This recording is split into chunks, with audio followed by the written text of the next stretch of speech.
So bago muna kami umuwi ng Iloilo, kakain muna kami ng batchoy na aking favorite naman din. Tara, kain na muna tayo guys.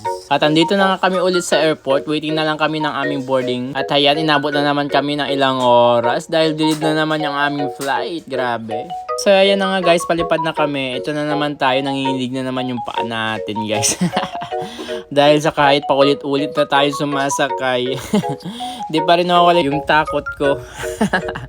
Sorry naman. Ang ganda talaga ng tanawin mula dito sa itaas. So nakakamangha yung mga ganitong paligid. Sana pagdating ng mga ilang taon, ganito pa rin kaaliwalas at ka-green nitong place na to.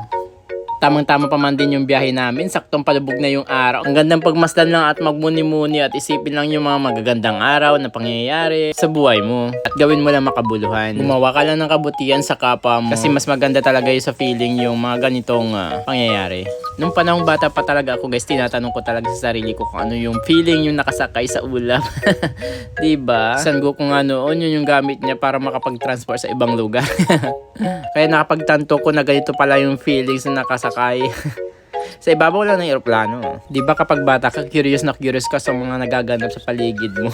Matanong ka kapag may gusto kang malaman. So natapat na tayo sa lugar na to guys. Oh, hindi ko alam kung saan na part ng probinsya na ito. Pero comment down below kung saan part na to guys. At ang ganda nga naman sa itaas nito. At feeling ko malapit na tayo sa aming destination. Ang ganda nga naman ng ilaw oh. At ito na nga malapit na tayo sa na-area. Ayan, sakto ang ganda ng weather. Hindi kami naulan. Sa lagay na yan. Grabe, napakaaliwalas ng langit kahit paggabi na.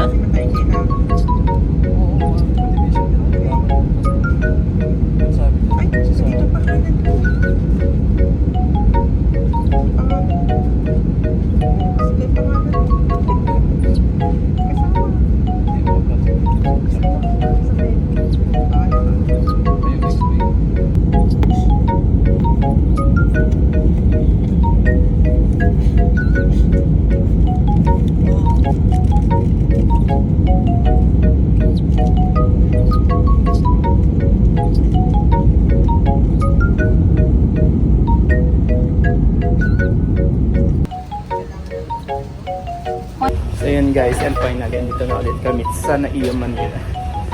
Ayan, medyo delayed yung biyahe namin dahil due to weather condition ulit.